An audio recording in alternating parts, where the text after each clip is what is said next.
Hello friends, இன்றைக்கி சென்னா gravy எப்படி செய்கிறதுன்னு பார்க்கலாம் வாங்க. சென்னா நைட்டே ஊற வச்சிட்டேன். மார்னிங் நல்லா ஊறிடுச்சு. நான் ஒரு குக்கரில் மாற்றிட்டு லைட்டாக உப்பு போட்டு தண்ணி போட்டு வேக வச்சுட்டேன்.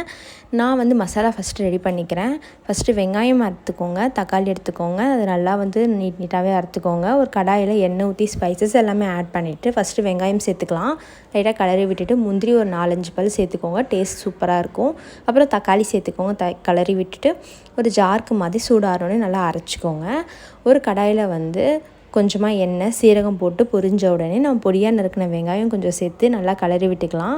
லைட்டாக கலர் மாறின உடனே நம்ம அதில் இஞ்சி பூண்டு பேஸ்ட் சேர்த்து நல்லா பச்சை வாசனை போகிற அளவுக்கு நல்லா வதக்கி விடலாம். இப்போ நம்ம அரைச்சி வச்சுருக்க பேஸ்ட்டை அதில் சேர்த்துக்கலாம். தேவையான அளவு தண்ணி சேர்த்துக்கோங்க. நான் சுண்டல் வேக வச்ச தண்ணியை நான் அதில் சேர்த்துருக்கேன்.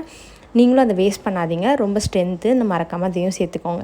கொஞ்சம் சுண்டல் எடுத்து நல்லா நசுக்கி நான் அதில் சேர்த்துருக்கேன். இன்னும் டேஸ்ட் நல்லாயிருக்கும். நல்லா கலரி விட்டு ஒரு 5 நிமிஷம் நல்லா கொதிக்கட்டும்.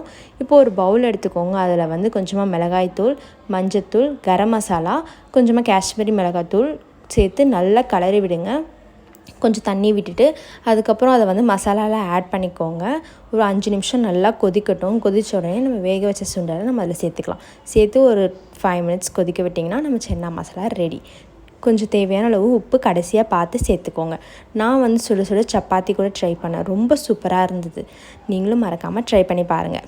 மறந்துடாதீங்க, சப்ஸ்கிரைபும் பண்ணிவிடுங்க. தேங்க்யூ, பாய்.